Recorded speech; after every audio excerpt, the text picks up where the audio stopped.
हरे कृष्णा। भगवत गीता की इस वीडियो में हम शुरू करेंगे 10वें अध्याय का 30वां श्लोक 10.30। भगवान कह रहे हैं, दैत्यों में मैं भक्तराज प्रहलाद हूँ। प्रहलाद जी के बारे में, महाराज प्रहलाद की कथा हम पढ़ते हैं श्रीमद् भागवतम में। वैसे तो वो दैत्य थे, लेकिन तब भी परम भक्त थे। इसलिए भगवान ने स्वयं को ये माना कि हाँ, दैत्यों में भी अगर कोई भक्त है, अगर मैं दैत्यों के रूप में अपना विस्तार कर रहा हूँ, अगर दैत्यों में कोई मेरा प्रतिनिधित्व कर रहा है, तो वो हैं भक्तराज प्रहलाद। फिर आगे भगवान कह रहे हैं, दमन करने वालों में मैं काल हूँ। भगवान ने यमराज को भी बोला था कि वो मेरा ही प्रतिनिधित्व है। पशुओं में सबसे जो ताकतवर है, भगवान ने कहा वो मैं हूँ, सिंह हूँ। और पंछियों में भी आप जानते हैं कि विष्णु भगवान की जो सवारी हैं वो है गरुड़। तो भगवान ने कहा है, और पक्षियों में मैं गरुड़ हूँ। तो भगवान अपनी अनेक अनेक जो विस्तार हैं, अपनी विभूतियाँ हैं, उनका वर्णन जो है इस अध्याय में कर रहे हैं। आगे बढ़ते हुए हम चलेंगे 31वें श्लोक में। भगवान कह रहे हैं इसमें कि समस्त पवित्र करने वालों में मैं वायु हूं। अब देखो ना, वायु से ज्यादा क्या होगा। तो अब यहां पर ये एक पॉइंट आ जाता है कि अच्छा, आप तो बोल रहे थे कि वायु देवता की पूजा नहीं करनी। मैं पहले तो इस पॉइंट को क्लियर कर दूं कि मैंने ऐसा कभी नहीं कहा कि किसी देवी देवता की पूजा नहीं करनी, उनके मंदिर नहीं जाना, उनका प्रसाद नहीं खाना, उनका सम्मान नहीं करना। मैंने ऐसा कुछ नहीं कहा है। अगर किसी ने ऐसा समझा, वो उसकी गलती है। देखिए, हमें सबका सम्मान करना है। सब सब सब देवी देवताओं, सब इंसान, सब मनुष्य, सब जीव, सबसे प्रेम करना है, सबका सम्मान करना है। लेकिन भक्ति सिर्फ कृष्ण की करनी है। तो भगवान तो एक ही होंगे ना, अनेक भगवान तो नहीं हो सकते ना। भगवान कृष्ण भगवत गीता में अनेक बार बात करते हैं अनन्य भक्ति। तो भक्ति सिर्फ भगवान कृष्ण की करनी है, ये चीज़ हमें समझनी है। जो राम भक्त हैं उनको भक्ति सिर्फ श्री राम की करनी है। जो लक्ष्मी नारायण रूप में भक्ति करते हैं उनको भक्ति सिर्फ विष्णु रूप या नारायण रूप में भगवान की भक्ति करनी है। जो नरसिंह देव जी के भक्त हैं उनको सिर्फ नरसिंह देव जी की भक्ति, तो अनन्य भक्ति भगवान की करनी है। That is the point. So यहाँ पर भगवान कह रहे हैं कि दैत्यों में मैं प्रहलाद हूँ, दमन करने वालों में काल हूँ, पंछियों में सिंह हूँ, पक्षियों में गरुड़ हूँ। और अब इस दूसरे 31वें श्लोक में भगवान कह रहे हैं कि मैं पवित्र करने वालों में वायु हूँ, शस्त्रधारियों में मैं राम हूँ, मछलियों में मगर, और नदियों में मैं गंगा हूँ। तो डेफिनेटली जब हम गंगा जाते हैं तो हम कृष्ण को महसूस कर सकते हैं, क्योंकि भगवान ने भगवत गीता में क्लियरली कहा कि मैं नदियों में गंगा हूँ। यानी नदियों में अगर भगवान का प्रतिनिधित्व कोई कर रहा है, जैसे हम पहले पढ़ चुके हैं कि जितने भी पर्वत हैं उनमें ही भगवान ने कहा था मैं हिमालय हूँ, इसी तरह से नदियों में भगवान कह रहे हैं कि मैं गंगा हूँ।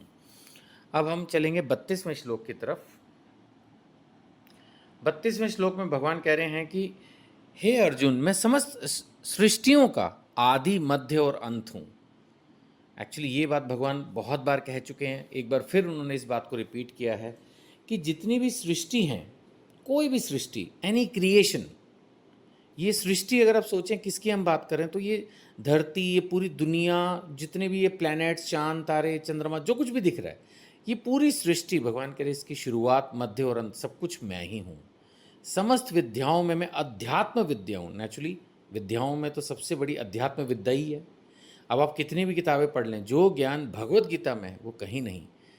जो मीठापन श्रीमद् भागवतम की कथाओं में है, जो रस आपको रामचरितमानस पढ़ने में, तो इसीलिए भगवान ने कहा है कि समस्त विद्याओं में मैं अध्यात्म विद्या हूँ। और तर्कशास्त्री जो आपस में एक तरह से द्वंद्व, आपने सुना हो वो पहले तर्क वितर्क किया करते थे, तो भगवान कह रहे हैं उसमें जो निर्णायक सत्य है, जिसका नाम यहाँ पर वाद भी दिया गया है संस्कृत में, स्वाभाविक निर्णय, है ना। ऊपर आपको नजर आ रहा होगा वाद, स्वाभाविक निर्णय। तो भगवान कह रहे हैं जो तर्कशास्त्री हैं उनमें मैं निर्णायक सत्य हूं। अब हम चलेंगे अगले श्लोक की तरफ। 33वां श्लोक।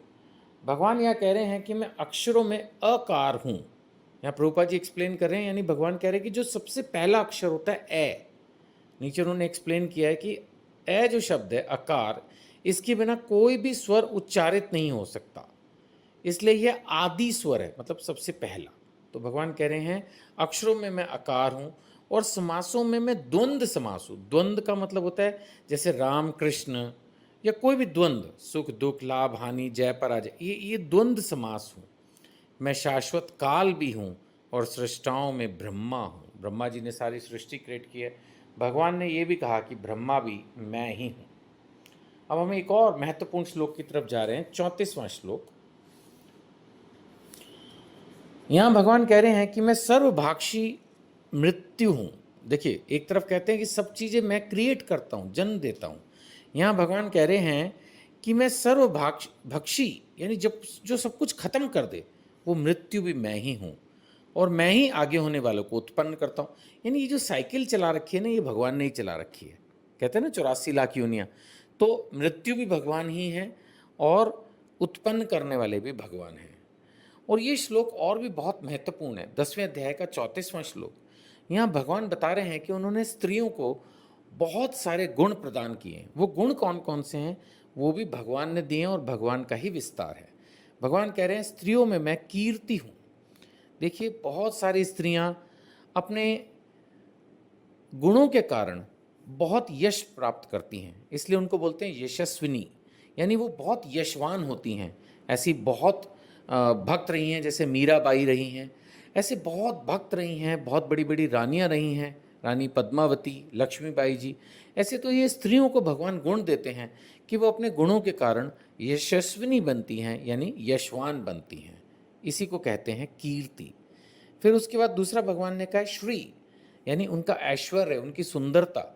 अगर आप देखेंगे तो, वैसे मैं एक आदमी हूँ, हो सकता है मेरी स्टेटमेंट आप दूसरी तरह से लें, लेकिन मेरे को लगता है कि भगवान ने इस क्रिएशन में सबसे सुंदर औरत को ही बनाया, तो स्त्रियों को ये गुण भगवान ने ही दिया है। तो स्त्रियों में कीर्ति, श्री, श्री माने सुंदरता। फिर वाक, वाक का मतलब होता है वाणी। आमतौर पर आप देखेंगे कि जो स्त्रियां होती हैं उनकी वाणी बड़ी मधुर होती है, बड़ी मधुर वाणी से वो बोलती हैं और इसीलिए वो तुरंत सबका मन भी मोह लेती हैं। तो ये गुण उनको भगवान ने ही दिया है। तो ये हुआ तीसरा गुण, कीर्ति, श्री, वाक। स्मृति, याद भी उनको ज़्यादा रहता है। पहले तो सभी में ये गुण रहता था, बट भगवान ने स्मृति का जो गुण है वो स्त्रियों को ही ज़्यादा दिया है कि वो जब जैसे कोई ग्रंथ पढ़ेंगी, कुछ चीज़ करेंगी, तो उनको वो याद रख पाती हैं। स्मरण शक्ति उनकी पुरुषों से ज़्यादा दी है भगवान ने। फिर है मेघा। मेघा का अर्थ है किसी भी चीज़ का जैसे प्रैक्टिकल वर्जन, है ना, उनको बुद्धि भी भगवान ने ज़्यादा दी है। वैसे ये सुनकर पुरुष लोग तो बहुत नाराज़ हो सकते हैं, उनको लगेगा अरे ये क्या किया, भगवान ने सब कुछ उन्हीं को दे दिया। बट श्रीमद् भगवत गीता में ऐसा लिखा है कि भगवान ने स्त्रियों को बुद्धि भी प्रदान की है। इसके अलावा दिया है उनको धृति। धृति का मतलब है दृढ़ता। वैसे खैर मैं ये महसूस करता हूँ कि पुरुषों में भी दृढ़ता है, बट भगवान ने ये गुण, वैसे तो अपने भक्तों में ये सारे ही गुण दिए हैं, फिर चाहे भक्त पुरुष रूप में हो चाहे स्त्री रूप में हो, लेकिन भगवान ने स्त्रियों के अंदर दृढ़ता, ताकत ज़्यादा दी। ताकत का मतलब ये नहीं कि वो 100 किलो वजन उठाना, लेकिन उनमें एक दृढ़ता ज़्यादा होती है। आप देखिए, उसी दृढ़ता के कारण वो पूरा घर अकेले संभाल के जो है आगे चला देती हैं। सारा परिवार कई बार सिर्फ एक स्त्री पर डिपेंड करता है, तो उनमें बहुत दृढ़ता होती है। और इसके अलावा आखिरी जो उनमें गुण दिया गया है वो है क्षमा, धैर्य। स्त्रियां बहुत धैर्यवान हैं और माफ़ भी कर देती हैं, जबकि पुरुष आमतौर पर क्रोधित हो जाते हैं और जंग करने में, बदला लेने के बारे में सोचते हैं। लेकिन स्त्रियां धैर्यवान होती हैं, क्षमावान होती हैं, वो माफ़ भी कर देती हैं, और यही रीज़न है कि वो शांत जीवन व्यतीत कर पाती हैं।